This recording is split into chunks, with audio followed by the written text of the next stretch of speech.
ಕರ್ನಾಟಕ ರಾಜ್ಯದಲ್ಲಿ ಪುರಸಭೆಯ ನೀರು ಸರಬರಾಜು ಮಾಡುವಂಥ ನೌಕರರಿಗೆ ಇಲ್ಲಿವರೆಗೂ ಅವರು ನೇರ ಪಾವತಿ ಆಗದರೆ ಸಂಬಳ ಏಜೆನ್ಸಿ ಮೂಲಕ ಹೋಗ್ತಾ ಇರೋಂಥ ನೋವನ್ನು ಹೇಳ್ಕೊಂಡ್ರು. ನಮ್ಮ ಕುಣಿಗಲ್ ತಾಲೂಕು ತುಮಕೂರು ಜಿಲ್ಲೆಯವರೆಲ್ಲ ಭಾಳಷ್ಟು ಜನ ಇದ್ದಾರೆ. ಸುಮಾರು 6,000 ಜನ. ಮಾನವೀಯತೆ ದೃಷ್ಟಿ ಏನು ಅಂತಂದರೆ ಅವ್ರು ಕೆಲವರೆಲ್ಲ 30 ವರ್ಷದಿಂದ ಕೆಲಸ ಮಾಡ್ತಾವ್ರೆ, ಕೆಲವರು ರಿಟೈರ್ಮೆಂಟ್ ಬಂದುಬಿಟ್ಟಿದ್ದಾರೆ, ಕೆಲವರು ರಿಟೈರ್ಮೆಂಟ್ ಆಗಿಬಿಟ್ಟಿದ್ದಾರೆ. ಅವ್ರ ಜೀವನ 15,000ದಲ್ಲಿ ನಡೀತಾ ಇದೆ. ಆ ಕಾರಣಕ್ಕೋಸ್ಕರ ಹೇಗಾದರೂ ಮಾಡಿ ಸರ್ಕಾರದ ವತಿಯಿಂದ ಹಿಂದೆ ಕಾನೂನುಗಳಲ್ಲಿ ಮಾಡೋಂಥ ಸಂದರ್ಭದಲ್ಲಿ ಇವ್ರಿಗೆಲ್ಲರಿಗೂ ತೆಗೆದುಕೋಬೋದು, ಆರ್ಥಿಕ ಹೊರೆ ಇಲ್ಲ ಅನ್ನೋ ಒಂದು ವ್ಯವಸ್ಥೆಯಲ್ಲಿ ಹಿಂದಿನ ಸರ್ಕಾರದ ವ್ಯವಸ್ಥೆಯಲ್ಲಿ ಮಾಡಿರೋಂಥದ್ದು ಪ್ರಯತ್ನವನ್ನು ಮಾಡಿದ್ದಾರೆ. ಸೊ ಹಾಗಾಗಿ ನಮ್ಮ ಸರ್ಕಾರದಲ್ಲಿ ಈಗ ಅವರು ಆರ್ಥಿಕ ಹೊರೆ ಆಗದಲ್ಲೇ ಈ ರೀತಿಯಲ್ಲಿ ಅದನ್ನು ಅದು ಯಾವ ರೀತಿ ದಾರಿ ಮುಂದೆ ತೆಗೆದುಕೊಂಡು ಹೋಗಬೇಕು ಅನ್ನೋ ಒಂದು ಭರವಸೆನ ಕೊಟ್ಟಿದ್ದಾರೆ. ವಿಶೇಷವಾಗಿ ನಾನು ಅವ್ರಿಗೆ ಧನ್ಯವಾದ ಹೇಳಲಿಕ್ಕೆ ಬಯಸ್ತೇನೆ.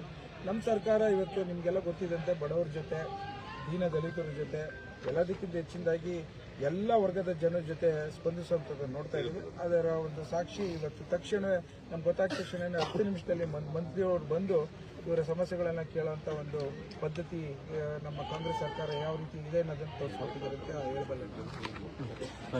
ಸಂಬಂಧಪಟ್ಟಂಗೆ ಸರ್, ರಾಜ್ಯದಲ್ಲಿ ನಮ್ಮಲ್ಲಿ ಯಾವುದೇ ರೀತಿಯ ಜಗಳ ಇಲ್ಲ, ನಾಯಕತ್ವದ ಬದಲಾವಣೆಯೂ ಕೂಡ ಇಲ್ಲ ಅಂತಂದು ಇವತ್ತು ಯತೀಂದ್ರ ಸಿದ್ದರಾಮಯ್ಯ ನಾನು ಒಂದು ಮಾತು ಹೇಳ್ತೇನೆ, ನಮ್ಮಲ್ಲಿ ಗೊಂದಲ ಅಂತೂ ಇಲ್ಲ. ಇವತ್ತು 2 ಕಣ್ಣುಗಳ ಥರ ನಮ್ಮ ಸಿದ್ದರಾಮಯ್ಯ ಸಾಹೇಬರು ಮತ್ತು ಡಿ ಕೆ ಶಿವಕುಮಾರ್ ಸಾಹೇಬರು ಸರ್ಕಾರದ ಒಂದು ದೊಡ್ಡ ಸವಾಲುಗಳನ್ನು ಎದುರಿಸ್ಕೊಂಡು ಸಮರ್ಥವಾಗಿ ನಿಭಾಯಿಸ್ತಾವೆ. ಸೊ ಒಂದದು. ಎರಡನೇದು, ಇದು ನಿಮಗೆಲ್ಲ ಗೊತ್ತಿದ್ದಂತೆ ಈ ಸಣ್ಣ ಪುಟ್ಟ ಏನು ವಿಚಾರಗಳು ನಿಮ್ಮಲ್ಲಿ ನಡೀತಾ ಇರುತ್ತದನ್ನು ಯಾವುದೇ ಕಾರಣಕ್ಕೂ ಆಂತರಿಕ ಪಕ್ಷದ ನಿಲುವುಗಳನ್ನು ನಾವು ಮೀಡಿಯಾ ಮೂಲಕ ನಾವು ಪಬ್ಲಿಕಲ್ಲಿ ಮಾತಾಡಕೂಡ್ದು ಅನ್ನೋದನ್ನು ನಾವು ಶಿಸ್ತಿನ ಸಿಪಾಯಿಯಾಗಿ ಪಾಲಿಸಬೇಕು. ಆ ವರಿಷ್ಠ ಜವಾಬ್ದಾರಿಗಳು ನಾವು ಯಾರು ತೆಗೆದುಕೋಬಾರ್ದು. ಸೊ ಅದಕ್ಕೆ ನಾನು ಸೀಮಿತ ಆಗಿದ್ದೇನೆ. ಇವತ್ತೇನು ನಾವೆಲ್ಲ ಒಂದು ಕುಟುಂಬ ಥರ ಹೋಗಬೇಕು ಅನ್ನೋ ಹಿನ್ನೆಲೆಯಲ್ಲಿ ನಾವೆಲ್ಲ ಇದ್ದೇವೆ. ಹೈಕಮಾಂಡೇ ಹೇಳಿದೆ ಅಂತ ಹೇಳ್ತಿದ್ದಾರೆ ಸರ್, ನಾಯಕತ್ವ ಬದಲಾವಣೆ ನಮ್ಮನ್ನಿಲ್ಲ, ಹೈಕಮಾಂಡೇ ಅವ್ರನ್ನೇ ಕೇಳಬೇಕು. ಹೀಗೆ ಇಲ್ಲಿ ಸ್ಟ್ರೈಕ್ನಲ್ಲಿ ನಾನು ರಂಗ ಸಾಹೇಬರು ಇಲ್ಲಿ ಬಂದಿದ್ದೆವು. ಯಾಕಂದರೆ ಸುಮಾರು ವರ್ಷದಿಂದ ವಾಟರ್ ಮ್ಯಾನ್ದು ಸಮಸ್ಯೆ ಇತ್ತು. ಅವರಿಗೆ ಅವ್ರದ್ದು ಡಿಮ್ಯಾಂಡ್ ಏನು ಡೈರೆಕ್ಟ್ ಪೇಮೆಂಟ್ ಗೌರ್ಮೆಂಟ್ಲಿಂದ ಡಿಪಾರ್ಟ್ಮೆಂಟ್ಲಿಂದ ಕೊಡಬೇಕಂತ ಅವ್ರದ್ದು ಡಿಮ್ಯಾಂಡ್ ಇದೆ. ಇನ್ನೂ ಒಂದು ಅವ್ರ ಡಿಮ್ಯಾಂಡ್ ಹೇಳಿಲ್ಲ, ಆದರೂ ಅವರಿಗೆ ಇನ್ಶೂರೆನ್ಸ್ ಬೇಕಂತ ಅದು ಒಂದು ಇಂಪಾರ್ಟೆಂಟ್ ಇದೆ. ಯಾಕಂದರೆ ಅದರಲ್ಲಿ ಲೋಡರ್ಸ್ ಇದ್ದಾರೆ ಮತ್ತು ಕ್ಲೀನರ್ಸ್ ಇದ್ದಾರೆ, ವಾಟರ್ ಮ್ಯಾನ್, ಡ್ರೈವರ್ಸ್, ಆ ಥರ ಸುಮಾರು ಜನ ಮುನ್ಸಿಪಾಲ್ಟಿನಲ್ಲಿ ಇದ್ದಾರೆ. ಅವ್ರದ್ದು ಕೆಲಸ ನೋಡಿದ್ರು 24x7. ಬೇರೆ ಡಿಪಾರ್ಟ್ಮೆಂಟಲ್ಲಿ ಸುಮಾರು ಜನ ಇದ್ದಾರೆ, 10 ಗಂಟೆಗೆ ಬಂದು 6 ಗಂಟೆ 5 ಗಂಟೆಗೆ ಹೋಗ್ಬಿಡ್ತಾರೆ. ಕಾಂಟ್ರಾಕ್ಟ್ ಬೇಸ್ನಲ್ಲಿ ಯಾರ್ಯಾರು ಕೆಲಸ ಮಾಡ್ಲತ್ತಾರೆ. ಆದರೂ ಮುನ್ಸಿಪಾಲ್ಟಿ ಆಗಲಿ ಕಾರ್ಪೊರೇಷನ್ ಆಗಲಿ ಆ ಥರ ಇಲ್ಲ ಅವ್ರದ್ದು ಕೆಲಸ. ಬೆಳಗ್ಗೆ 4 ಗಂಟೆ 5 ಗಂಟೆಯಿಂದ ಅವ್ರದ್ದು ಕೆಲಸ ಸ್ಟಾರ್ಟ್ ಆಗ್ತದೆ. ಕಸ ಆಗಲಿ, ನೀರಿಂದು ಆಗಲಿ, ಬೇರೆ ಯಾವುದೂ ನಮ್ಮ ಡಿಪಾರ್ಟ್ಮೆಂಟ್ ಕೆಲಸ ಟೈಮಿಂಗ್ ಫಿಕ್ಸ್ ಇಲ್ಲ. ಅದ್ರ ಸಲುವಾಗಿ ಒಂದು ಸ್ಪೆಷಲ್ ಕೇಸ್ ಅಂತ ಮಾಡಿ ಅವರು ಇದು ಡೈರೆಕ್ಟ್ ಪೇಮೆಂಟ್ ಆಗಲಿ, ಇನ್ಶೂರೆನ್ಸ್ ಆಗಲಿ ಕೊಡಿ ಅಂತ ಹೇಳತ್ತಾರೆ.